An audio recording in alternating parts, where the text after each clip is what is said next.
안녕하십니까. 최정호의 채용과 비움 채채비 시간이 돌아왔습니다.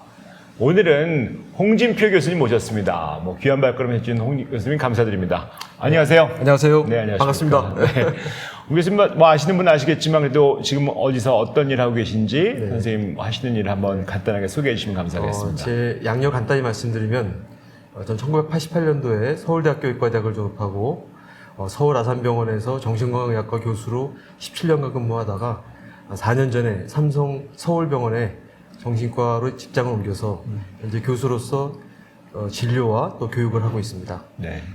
정신과가 굉장히 범위가 넓은데요. 특히 선생님께서 주로 하는 진료 분야라든지 또 아니면 주 관심 분야가 있다면 어떤 분야라고 할 수 있을까요?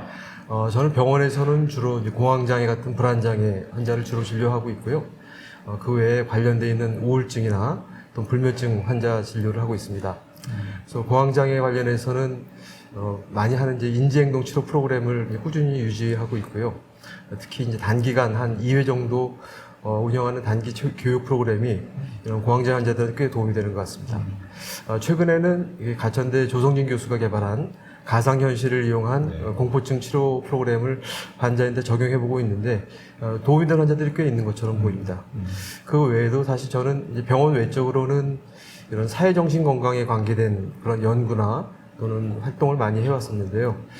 복지부하고는 한 20년 정도 우리나라 국민들의 정신건강 실태에 대한 것을 모니터링해서 보고하는 일들을 하고 있고요.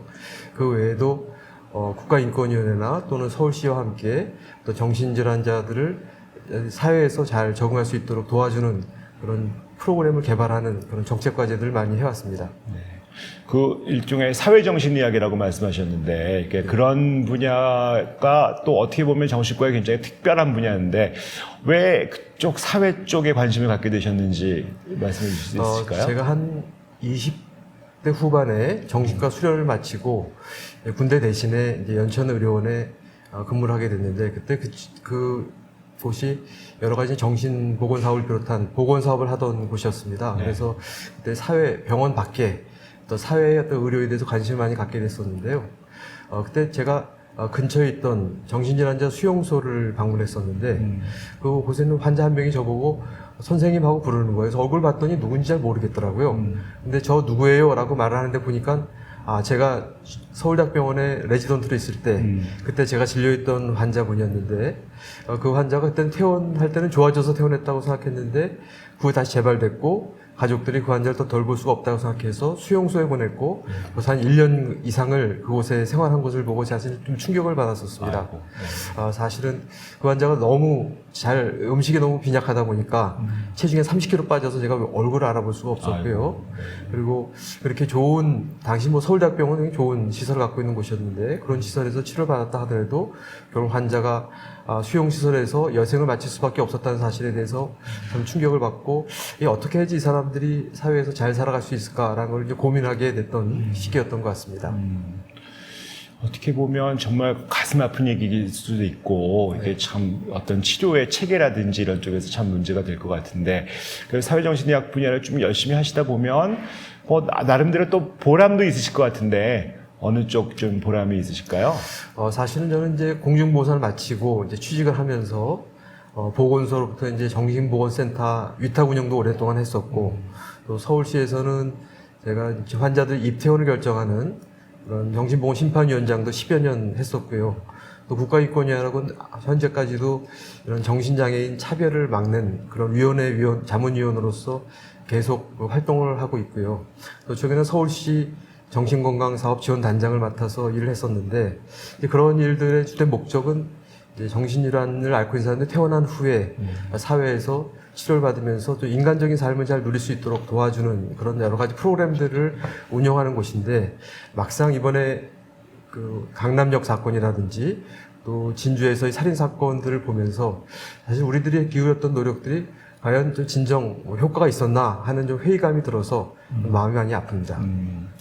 실제로 보면 우리가 열심히 좀 사회에 잘 복귀할 수 있도록 도와주는 것들이 저희의 일이고 할 텐데 왜 이렇게 잘 안 되고 그들이 또 수용소에서 이렇게 시간을 많이 보냈어야 됐고 또 그나마 또 잘 더 관리가 안 되니까 요즘에 뭐 조현병 관련된 여러 가지 사고들이 많이 나오지 않습니까? 네. 이제 왜 그런 것 같습니까? 사실 저는 평생 그런 복지부나 서울시랑 같이 이런 조현병 환자들이 좀 잘 관리돼서 지역사회에서 치료받으면서 인간적인 삶을 살도록 하는 그런 순수한 뜻들이 이제 실현될 수 있도록 같이 노력을 해왔는데, 사실 이런 한 가지 좋은 정책이 제대로 정착하기 위해서는 너무 많은 노력들과 많은 사람들의 그런 협조가 필요한데요. 그런 것들을 성공적으로 정착시키는 게 참 어려운 일이라고 생각이 듭니다. 예를 들어서 한 20년 전만 하더라도 이 정신질환자들을 너무 쉽게 입원을 시켜서 감금을 해서 그런 대형 시설에서 제대로 된 치료를 하지 않으면서 가둬두는 것들이 이제 사회적으로 가장 이제 관심사고 이걸 이제 개선해야겠다고 다들 이제 믿고 있었는데, 그때 그 한 가지 장기 입원의 치료 대안으로서 이제 외래 치료 명령제 같은 것들도 그때 제안을 했었거든요. 그래서 그런 것들이 이제 2006년도인가요? 입법이 되고 또 현재도 그 법이 시행되고 있지만 그 제도는 여러 가지 이유로 제대로 거의 활용되지 않고 있다 보니까 결국은 이번에 그런 진주 살인 사건이나 또는 뭐 이번에 이제 역주행 사건으로 인한 살인 사건 같은 일들이 반복되는 걸 보면서 사실은 우리가 순수한 뜻을 갖고 있다 하더라도 그것들을 제대로 사회에 정착시키는 것은 정말 어려운 일이구나라는 걸 제가 깨달을 수 있었습니다. 실제로 조현병이라는 환자분들이 많은 사고가 있고 연관이 돼 있고 그런데 정말 조현병 환자분들이 이렇게 위험한 것인가요? 거기에 대한 좀 체계적인 연구가 한 편이 있는데요. 그 연구 결과를 보면 조현병 환자들은 일반 인구에 비해서 어떤 형법에 의해서 처벌받은 범죄율 자체는 조금 더 낮다고 되어 있습니다. 하지만 그것을 자세히 살펴보면 폭력 같은 그런 강력범죄는 약간 좀 높은 경향이 있고요. 그 외에 뭐 사기나 또는 경제사범 같은 것은 좀 훨씬 낮은 그런 경향들을 보이는데요. 저는 개인적으로 조현병 환자들은 적절히 치료받지 못할 경우에는 매우 위험해질 수 있다고 생각을 합니다. 하지만 치료를 잘 받고 있는 경우는 저는 일반인보다도 훨씬 더 범죄율이 낮다고 보는 게 객관적인 시각이라고 봅니다. 실제 제 외래에도 살인을 한 2명의 환자가 외래에 다니고 계신데 그분이 오실 때마다 혹시 너무 오랜만에 오는 건 아닐까, 그동안 치료 안 받고 있어서 상태가 악화된 건 아닐까 항상 걱정을 하면서 그 환자 진료를 하고 있습니다. 그래서 이런 좀 위험할 수 있는 환자들이 잘 치료받도록 하는 것을 단지 환자 개인이나 또는 가족에게 맡겨놓는 것은 사실은 조금 부족한 게 아닌가 생각돼서 여러 가지 제도를 통해서, 예를 들어서 이제 치매 환자들 같은 경우는 국가에서 요양제도를 통해서 많이 도와주지 않습니까? 그런 것처럼 이런 조현병 환자들도 가족이나 또는 주위에서 이들을 적극적으로 도울 수 있도록 하는 제도적 지원이 필요하지 않나 생각합니다. 지금 국가나 정부에서 많이 또 변화하려고 애쓰고 있고 하고 있는데 지금 앞으로는 어떻게 될 것 같습니까? 이제 조현병 어떤 치료의 어떤 방향이라든지 이런 것들에 대해서는요. 사실은 저는 이 조현병 환자들의 여러 가지 강력범죄는 과거에서부터 계속 있었던 사건이 있지만 최근에 이 사건들의 기자들이나 또는 언론들이 이제 관심을 가지면서 그 심각성들이 이제 본격적으로 드러났다고 생각이 되고요. 저는 이 환자분들을 효과적으로 이렇게 치료받고 관리받기 위한 대책들이 필요한데, 저 이번 정부의 대책도 뭐 필요한 조치라고 생각되긴 하지만 그것보다는 조금 더 종합적이고 또 여러 가지 사회복지 서비스랑 연결시켜서 체계적으로 하지 않을 경우에는 사실은 이 문제를 갖다가 해결하는 것은 매우 어렵지 않을까라고 생각을 합니다. 그래서 저는 국민들이 좀 더 관심을 가져야 되겠고 또 이들에게 좀 더 많은 예산을 쓰는 것들에 대해서 관심을 가져야 된다고 생각합니다. 결국은 돈으로 풀어야 되는 문제들도 많이 있고 또 우리 마음을 어떻게 쓰느냐가 굉장히 중요할 것 같긴 합니다. 근데 실제로 이렇게 지금도 말씀하셨지만 정말 많은 애를 써서 해왔는데 잘 안 풀리는 일도 많이 있고, 어떻게 보면 사실은 이런 사회를 바꾸고 시스템을 바꾸는 게 쉬운 일이 아니지 않습니까? 그래서 그렇습니다. 이런 일을 하시는데 어려운 점이 있다면 어떤 게 가장 어렵다고 생각하세요? 사실은 저희 한 10년 전만 하더라도 이런 정책을 펼 때 전문가들이나 또 현장에 있는 사람들의 의견을 좀 반영을 해서 예산이 이제 반영되는 범주에서는 어느 정도 제도 개혁이 가능했었는데, 사실은 지금은 이 정신건강에 관련되어 있는 스테이크홀더들이 너무 많아졌습니다. 그 스테이크홀더들은 이제 인권만을 바라보는 그런 단체들도 있고요. 또 환자들은 또 자기들한테 조금이라도 손해가 되는 정책이 나오는 것들에 대해서 이제 무조건 반대하는 그런 경향들도 보이기 때문에 이 여러 가지 그 집단들의 의견을 통합을 해서 가장 현실적이면서도 실질적인 도움이 되는 정책을 교정하는 능력이 이제 복지부에 있어야 되는데, 사실 복지부가 그런 것을 조정할 수 있는 능력이 요즘은 거의 상실된 게 아닌가라고 생각이 들어서 염려가 많이 됩니다.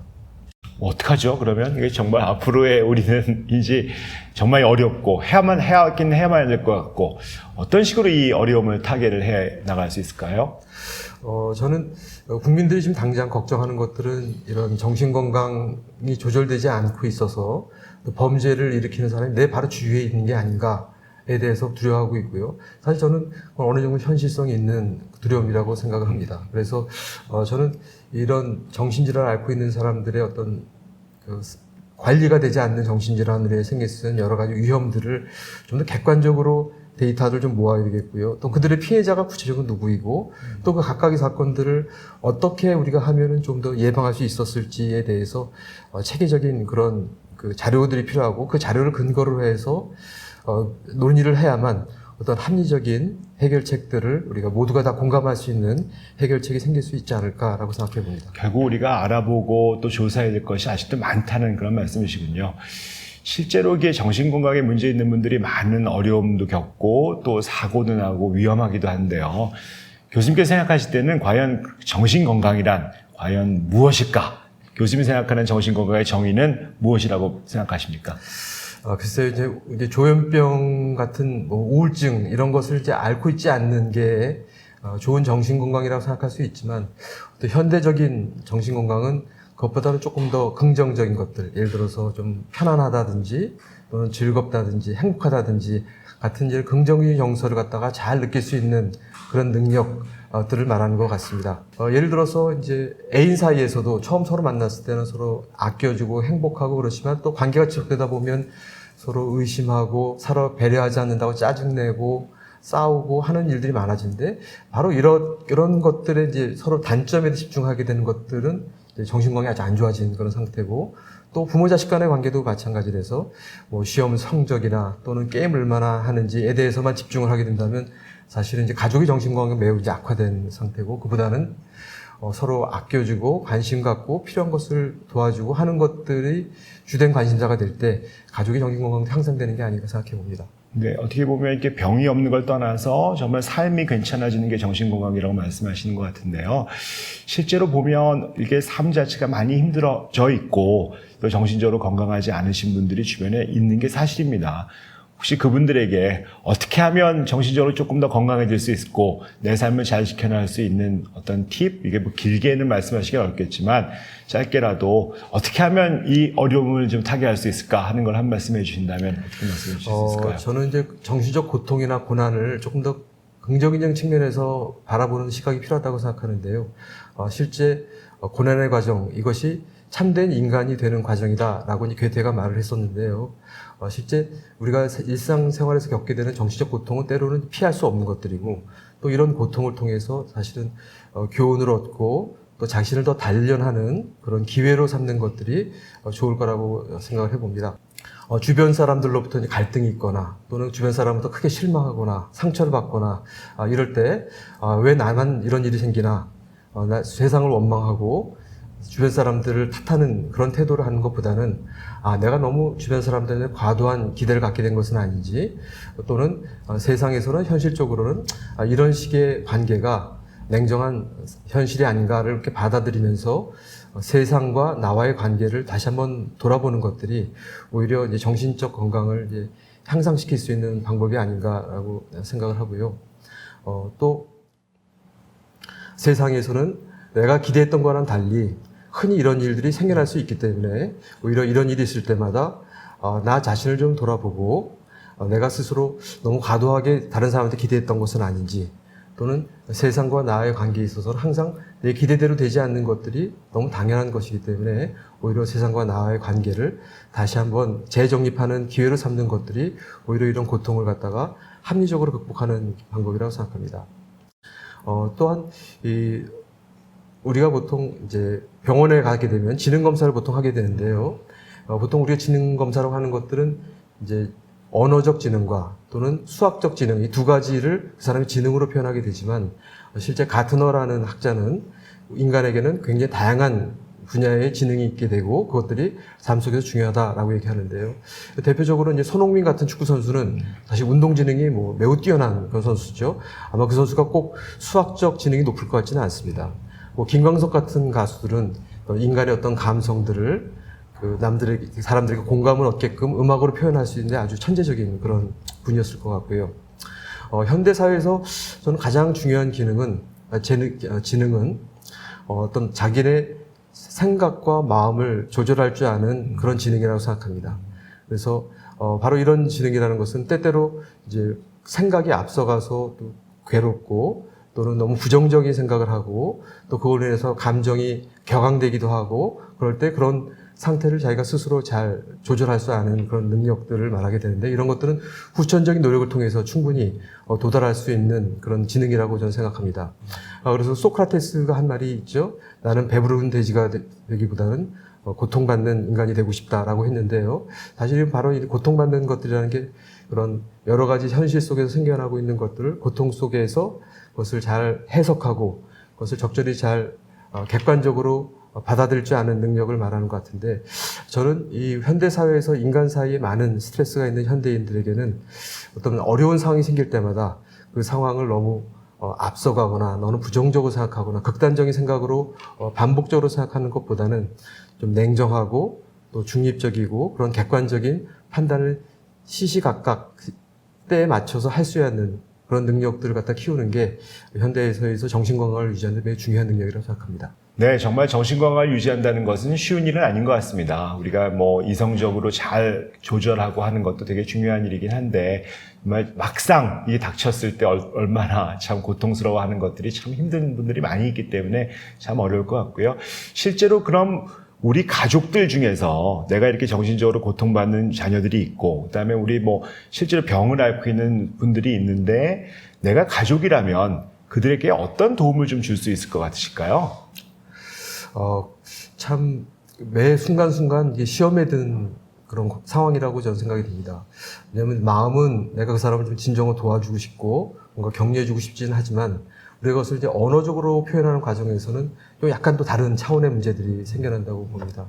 예를 들어서 누가 매우 슬퍼하고 있을 때 괜찮아 라고 이렇게 얘기하는 게 그 사람이 볼 때는 저 사람이 나를 위로해 주는구나 생각할 수 있지만 내가 갖고 있는 그런 문제 상황이 뭐 별거 아니라고 생각하나 이렇게 생각을 해서 오히려 이제 갈등이 생기기도 하고 하기 때문에 저는 이런 주변에 어려운 일이 생겼을 때 그분에게 적절한 조언을 해주는 것은 꼭 필요한 얘기를 하지만 오히려 때로는 이제 역효과가 날 수 있는 그런 시험에 노출된 상황이기 때문에 참 어렵다고 생각합니다. 특히 심각한 마음의 상처를 받고 있는 사람들에게 뭔가 조언을 해주는 것들이 때때로 이제 오해의 소지가 있기 때문에 그래서 저는 상대방의 상태에 맞춰서 뭔가 이렇게 위로의 말을 해주는 것들은 항상 어려운 일이라고 생각하는데요. 그래서 그런 면에서 보면 저는 첫 번째 그 사람 곁에 있어주는 것, 그냥 그 사람을 지지해 준다는 것, 이 정도 수준으로부터 이제 시작을 해서 그분을 이제 지지를 해줘야 될 거라고 생각하고요.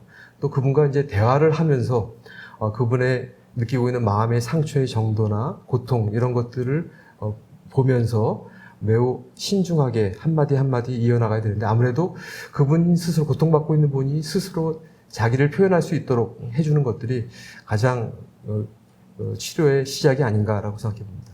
네, 정말 이렇게 가족들 입장에서 너무 안타까워서 무엇인가 이렇게 해봐라 하고 조언도 하고 하는데 사실 잘 먹히지 않는다는 것이 분명한 사실인 것 같습니다. 우리가 근데 정말 교수님 말씀하신 것처럼 잘 머물고 있고 함께하고 지지하는 것이 가장 첫걸음이 될 수 있다. 섣부른 조언은 오히려 상처를 더 힘들게 만들 수도 있다라는 그런 말씀이신 것 같습니다.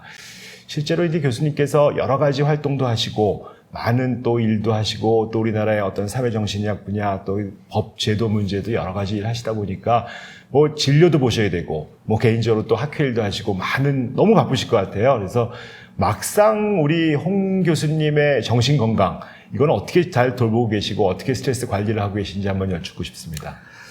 사실 저도 그 앞뒤를 잘 가리지 않고 세상을 살아왔다고 생각이 들긴 하는데요.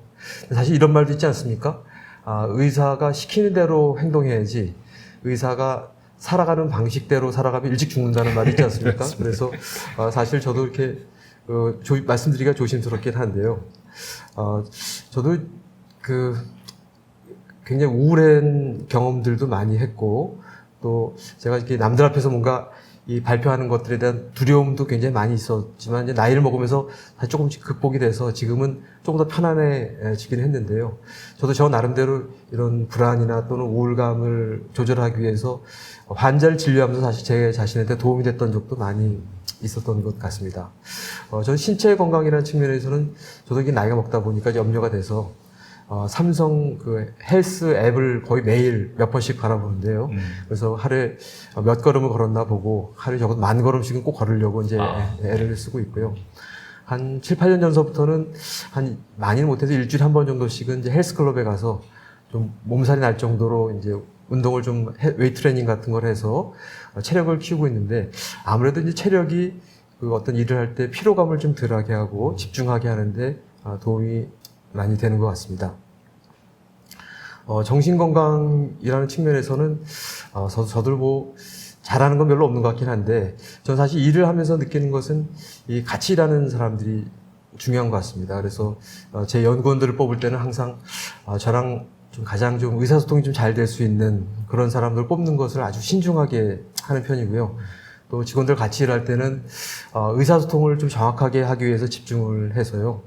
그분이 이제 하고 싶은 얘기가 있으면 이제 언제든지 나한테 얘기를 하게끔 해서 오히려 이제 그걸로 생기는 오해를 예방하는 것들이 제가 이렇게 일할 때 스트레스를 줄이는 중요한 것들이라고 생각합니다.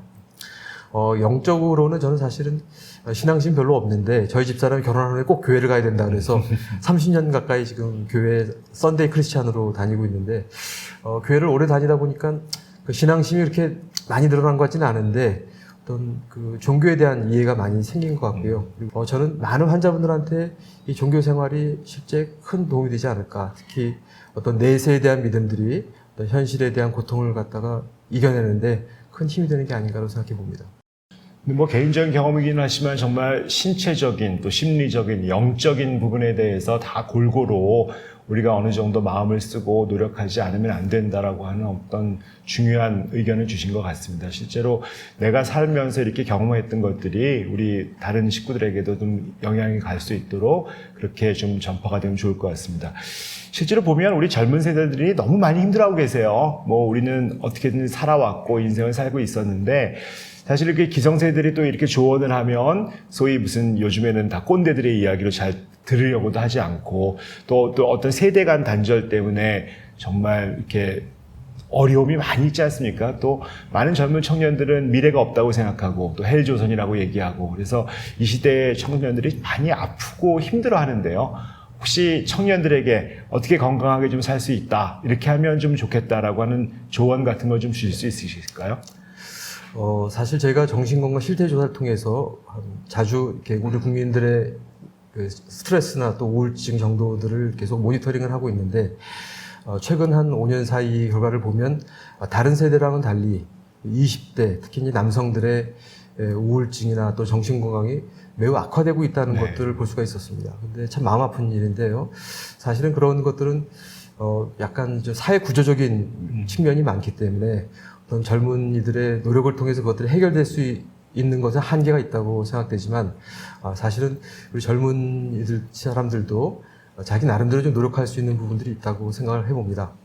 그래서 첫째, 우리 이 사회는 꼭 젊은이들만의 문제는 아닌데, 우리 한국 사회는 다른 나라 사회에 비해서 지나치게 이제 현세지향적인 성향을 갖고 있습니다.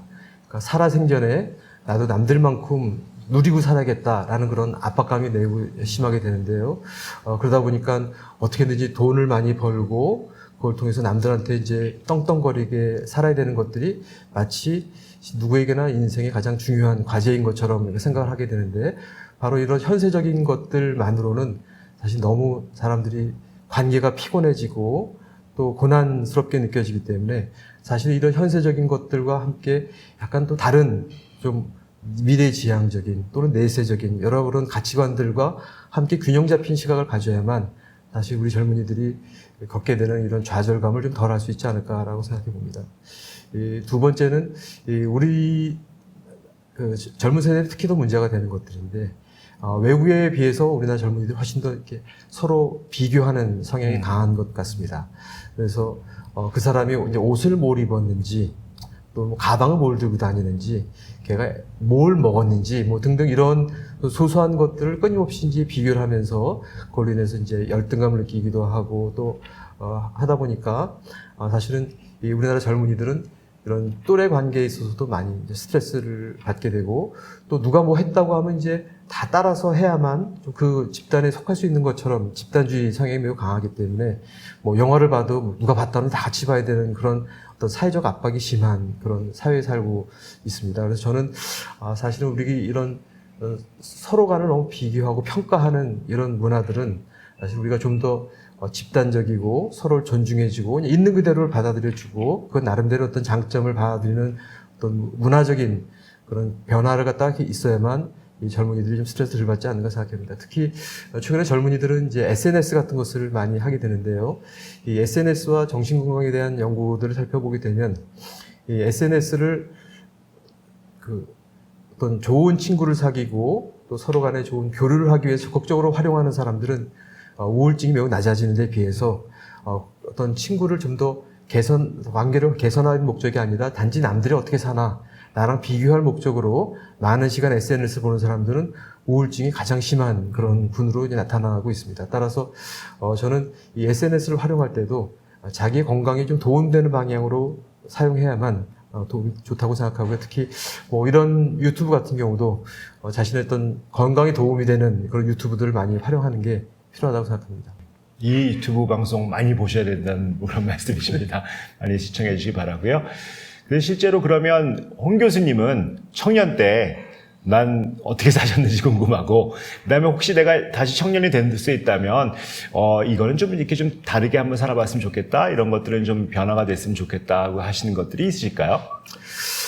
글쎄요, 저는 이렇게 말씀드리면 좀 그렇긴 한데, 저도 20대 때 굉장히 좀 여러 가지 어떤 경쟁이나 또는 성취나 이런 과제 때문에 정신 고통도 많이 당했고, 또 여러 가지 불안도 많이 체험하면서 사실 그다지 행복했던 기억보다는 힘들었던 기억들도 많이 갖고 있는 것 같습니다. 하지만 제가 이제 살아오면서 나름 이렇게 어떤 뭐 인생 목표를 세운 것은 아니지만 각 분야에서 좀 더 도전적이고 또 열심히 성실히 살아오려고 노력을 하면서 참 좋은 사람들도 많이 만나게 되고 또 이를 통해서 조금 성취감을 얻는 게 제 자존감을 높이는 데도 도움이 많이 됐던 것 같고요. 그래서 그런 일련의 과정들을 돌이켜보면 그냥 그렇게 살아온 것도 참 다행이구나라고 생각을 하고 있고요. 제가 그동안 노력해왔던 것들을 그냥 만족하면서 살고 싶고 제가 다시 뭐 어떻게 돌아간다고 생각하는 것들도 별로 이렇게 생각하고 싶지 않은 그런 면들이 많이 있는 것 같습니다. 네, 정말 만나면 만날수록 모든 분들이 자기 청년 시절에 힘든 것도 많았지만 사실은 그 힘든 걸 겪으면서 살아온 게 내 인생이다 라는 말씀은 다 반복하시는 것 같습니다. 이 청년들이 힘들지만 그것들이 또 쌓여서 또 내 청춘이 되고 그것이 지나가면 내 삶이 된다는 사실은 꼭 잊지 않고 힘든 것들이 또 힘이 될 수 있다는 그런 사실을 좀 마음에 새기면서 살 수 있으면 참 좋을 것 같습니다. 혹시 교수님 지금까지 굉장히 많은 일을 하시고 앞으로도 또 많은 일을 하셔야 될 것 같은데요. 뭐 좀 더 하고 싶은 꿈, 비전, 소망 이런 것이 있으실까요?